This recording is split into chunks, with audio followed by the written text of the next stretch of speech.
السلام عليكم، عاملين ايه؟ يا رب تكونوا في احسن حال. انا النهارده عامله لكم ريفيو عن مشترياتي من شي ان.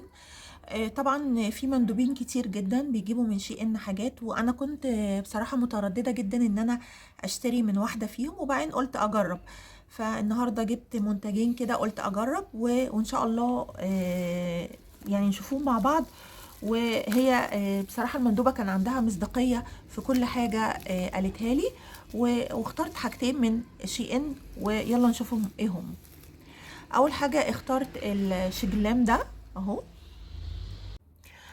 طبعا فايدة ان انا اشتري من موقع شي ان، زي ما قلت لكم ان انا ممكن اشتري من هنا منتجات موجودة، انما انا بشتري من على الموقع نفسه عشان اضمن ان المنتج مش مضروب، يعني لان في حاجات مضروبة كتيرة في الاسواق.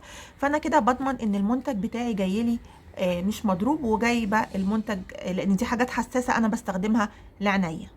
زي ما انتم شايفين كده الشجلام ده يعني اسطمبة كده لرسم الحواجب، ومعاها البودرة بتاعتها. هنفتحوها مع بعض نشوف ايه اللي جواها.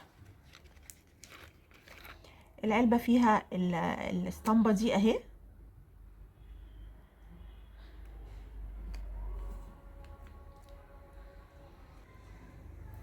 ومعاهم الفرشتين دول كده زي ما انتم شايفين، ومعاهم الاسطمبات بتاعة الحواجب للي مش بيعرف يرسم حواجبه. فهيجيب يعني انا بقترح عليه المنتج ده، منتج حلو، ان هو احنا مش هنتعب في حاجه، احنا هنشوف المنظر بتاع حواجبنا اللي احنا عايزينه انه شكل من الاسطمبه دي اهو. بصوا اهي الاسطمبات، وبشيل الحته دي بشيلها،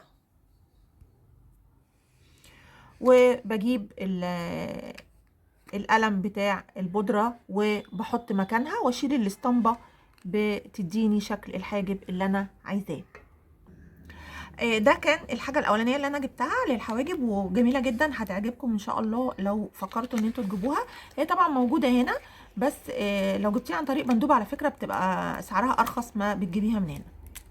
طيب نشوف بقى الحاجه التانية اللي هي جايه كده مغلفه زي ما هي، برضو حاجه انا اخترتها للعينين اهو.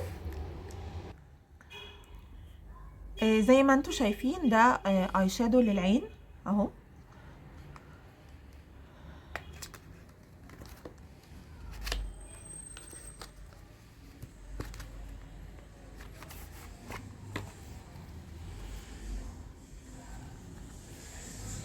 الالوان بتاعته حلوه جدا جدا، الوانه كلها مبهجه. يعني لو في مثلا عروسه مقبله على الجواز، او واحده حتى بتستخدم المكياج كتير، هتلاقي ان الالوان دي هي اكتر الوان بتستخدم. وبعدين في حاجه اللون بتاعها ثابت جدا. يعني بصوا انا خدت يا دوبك حته صغيره قوي، عملت لي عطتني تاثير. هي الباليتة دي كانت سعرها 24 ريال، يعني موجودة على الموقع ب24 ريال.